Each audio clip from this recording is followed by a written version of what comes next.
आपकी वफात से चंद रोज पहले आप सल्लल्लाहु अलैहि वसल्लम हजरत महमूदा के घर पर तशरीफ फरमाते हैं। आपने इरशाद फरमाया, मेरी तमाम बीवियों को जमा करो। तमाम अज़वाज जमा हो गई तो हजूर पाक ने फरमाया, क्या तुम सब मुझे इजाजत देती हो कि मैं बीमारी के दिनों में हजरत आयशा के घर अपना ये सारा टाइम गुजार लूं?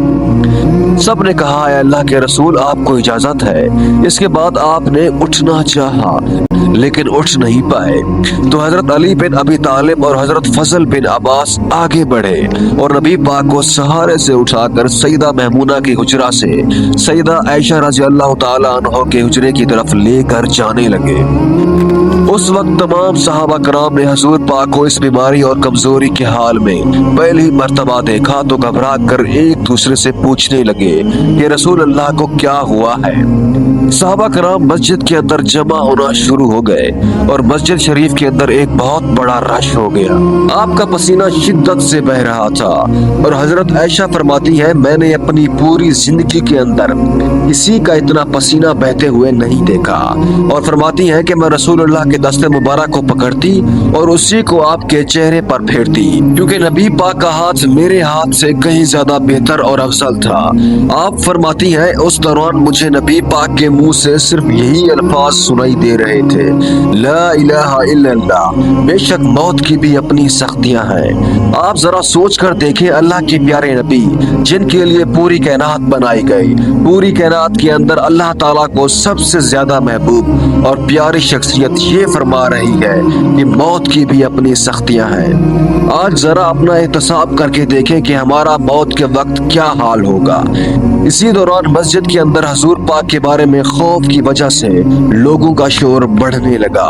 जब नबी पाक ने ये आवाजें सुनी तो फरमाया, ये कैसी आवाजें हैं? तो अर्ज किया गया, ऐ अल्लाह के रसूल, ये लोग आपकी हालत से खौफ ज़दा हैं। आपने इरशाद फरमाया, मुझे इनके पास ले चलो।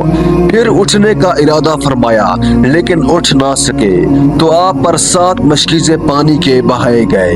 तब कहीं जाकर अफाका हुआ तो आप उठकर मेंबर पर तशरीफ लाए।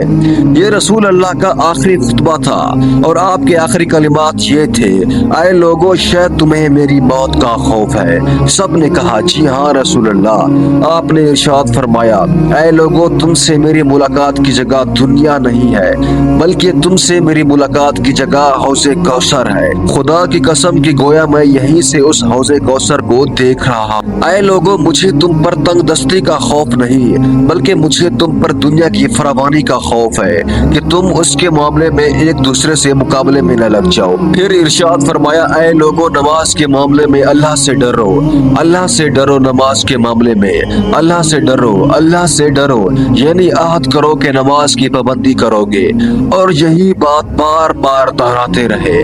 फिर फरमाया कि ऐ लोगों, औरतों के मामले में अल्लाह से डरो, औरतों के मामले में अल्लाह से डरो, डरो। मैं तुम्हें औरतों से नेक सलूक की वसीयत करता हूँ। मज़ीद फरमाया कि ऐ लोगों, एक बंदे को अल्लाह ने इख्तियार दिया कि दुनिया को चुन ले या उसे चुन ले जो अल्लाह के पास है, तो उसने उसे पसंद किया जो अल्लाह के पास है। आपके जुमले का मकसद कोई ना समझ सका, जबकि जुमले से मुराद आपकी अपनी जात थी।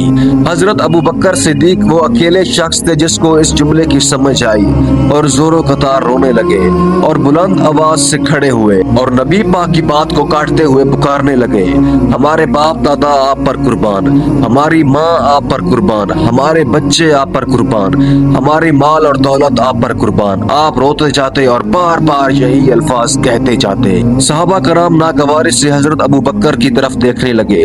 उन्होंने नबी पाक की बात को कैसे काट दिया।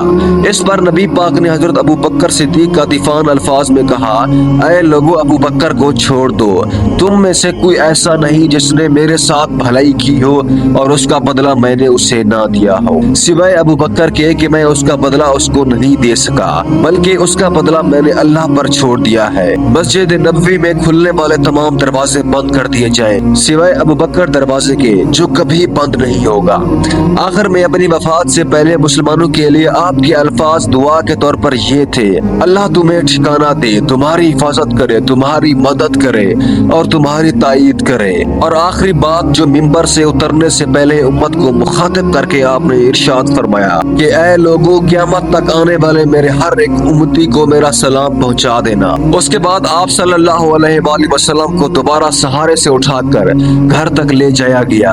इसी दौरान हजरत अब्दुर्रहमान आपकी खिदमत के अंदर हाजिर हुए और उनके हाथ में मिसवाक थी और नबी पाक मिसवाक को देखने लगे, लेकिन मर्ज की शिद्दत की वजह से उसे तलब ना कर पाए और हजरत आयशा हजरत अब्दुर्रहमान से मिसवाक लेकर नबी पाक की दंदान मुबारक में रख दी, लेकिन आप उसे इस्तेमाल ना कर पाए। तो सैयदा आयशा ने हजूर पाक से मिसवाक लेकर अपने मुंह से नरम की और फिर आप सल्लल्लाहु अलैहि वसल्लम को लौटा दी ताकि आप अपने दांत मुबारक से उसे तर करते। और हजरत आयशा फरमाती हैं कि हजूर पाक ने सबको घर से बाहर जाने का हुक्म देकर मुझे फरमाया, आयशा मेरे करीब आ जाओ।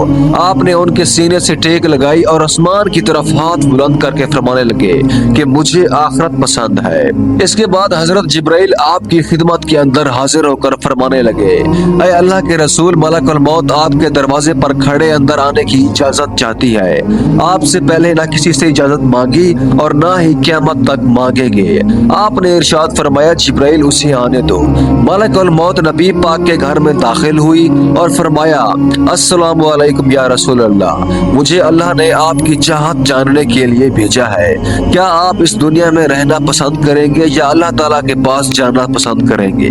अल्लाह ताला आपकी मुलाकात के शौक रखते हैं। आपने फरमाया, मुझे आखिरत पसंद है। मलकुल मौत हजूर पाक के सिराने खड़े होकर कहने लगे, ऐ पाकीज़ा रूह, अल्लाह की रजा और खुशनुदी की तरफ रवाना हो, राजी हो जाने वाले परवरदिगार की तरफ जो गजबनाक नहीं। और हजरत आयशा फरमाती है कि उसके बाद नबी पाक का हाथ नीचे ही रहा और सर मुबारक मेरे सीने पर भारी होने लगा।